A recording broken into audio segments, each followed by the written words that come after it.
Sejam todos bem-vindos ao primeiro seminário sobre o recebimento de unidades em condomínio, realizado pelo Instituto Nacional de Engenharia de Avaliação e Perícia e Cadastro Nacional de Imóveis Urbanos, com o apoio da Advocacia Carvalho Cavalcante.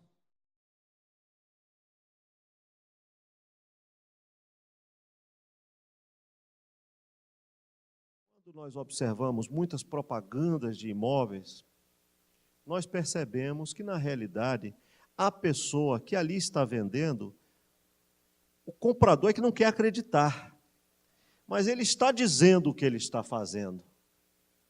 Ele está dizendo ali, o empreendedor, o dono da consultora, está dizendo o que ele... Nós é que, às vezes, fechamos os olhos e daí decorre uma série de desvirtuamentos de atividades. Locais que são destinados exclusivamente ao exercício de atividades comerciais, muitas vezes são induzidos tanto por aquele que faz de conta que engana, quanto por aquele que está fazendo de conta, doutor, que está acreditando naquela propaganda. E daí surgem uma série de locais que seriam destinados a atividades comerciais, inclusive na área, sobretudo, de serviço, que são utilizadas como moradia, por exemplo. Isso tem acarretado uma série de consequências para a cidade, certo? Hoje, o plano piloto, por exemplo, que sofre muito com isso, muitos locais que foram vendidos como locais para o exercício de atividades comerciais foram posteriormente desvirtuados para moradia e outras atividades que não são aquelas que foram estabelecidas no plano diretor da cidade.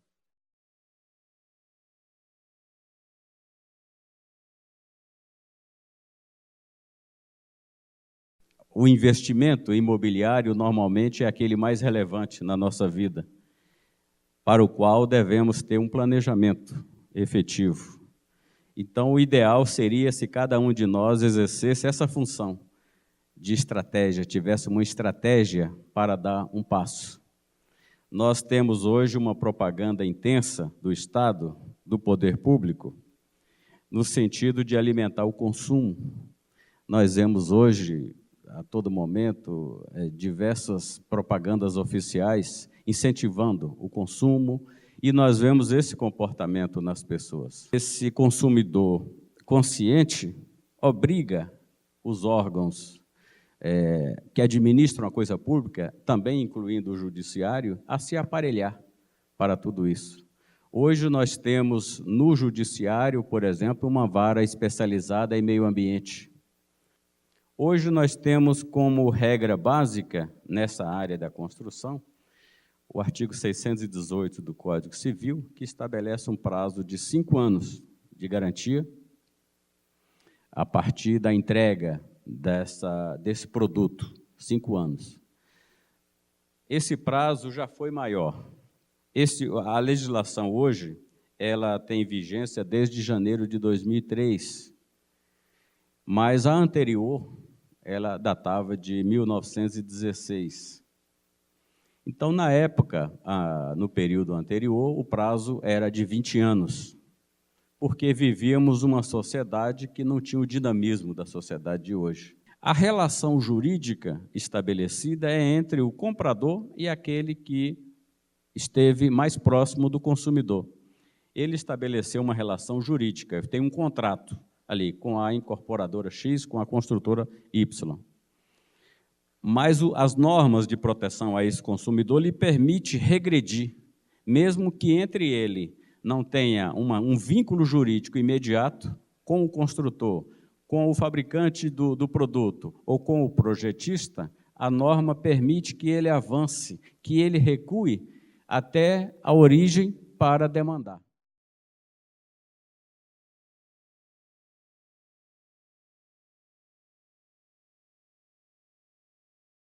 Ocorrem muitas modificações ao longo da construção.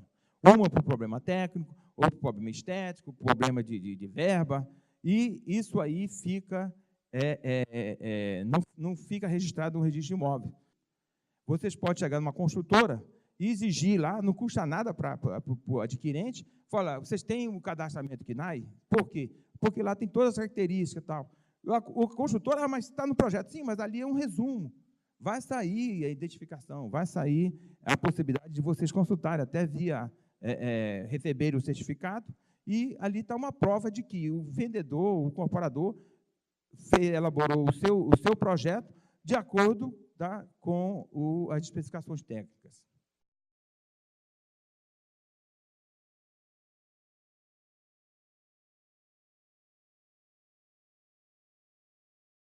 Nós trouxemos a opinião do governo, nós trouxemos a opinião do Poder Judiciário, a opinião de um técnico, e agora nós vamos procurar colocar a perspectiva do cidadão. Por que é importante dizer que o adquirente de unidade imobiliária, de construtora, é consumidor? Porque faz incidir todas as normas. O Código do Consumidor, gente, a Lei 8.078 de 90, ela fala assim, ó, essa lei institui o Código de Defesa e Proteção do Consumidor. O adquirente do imóvel, ele não é construtor, ele não é engenheiro elétrico, ele não é arquiteto. Por isso que o Código da Proteção. O Código da Proteção, aliás, vou dizer para vocês, o Código de Defesa do Consumidor, depois da Constituição de 88, foi a maior conquista da sociedade civil brasileira. A publicidade enganosa é aquela que induz o consumidor em erro. É o gato por lebre. Existe também a publicidade abusiva, que não nos interessa, por enquanto, aqui nesse momento. Mas a publicidade abusiva é aquela que coloca em risco a saúde e a segurança do consumidor. Ninguém gosta de ir para a justiça. E uma sociedade muito judicializada pode significar o quê? Problemas mais sérios, problemas de injustiça, problemas de desrespeito à lei, inobservância de Estado de Direito. Hoje em dia, o direito privado, de uma maneira geral, ele foi invadido por normas de direito público. Por quê? Porque não é bom para o meio social a disputa, a briga.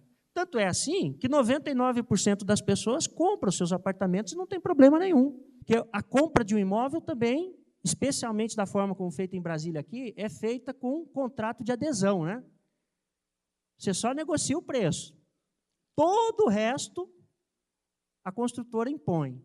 É como o contrato com o banco, o contrato com a seguradora. Cláusula de adesão. Contrato de adesão. Você não negocia, você simplesmente adere àquela vontade. São contratos onde as cláusulas são estabelecidas unilateralmente pelo fornecedor de produtos. O simples atraso na entrega não configura dano moral. O Poder Judiciário brasileiro é muito conservador com relação a dano moral. O que ele fala? Isso é um aborrecimento da vida comum, da vida em sociedade. É um mero aborrecimento. Então, é muito conservador, muito restritivo. Para configurar o dano moral, é necessário haver o quê? Uma efetiva violação ao núcleo essencial dos direitos e personalidade da pessoa.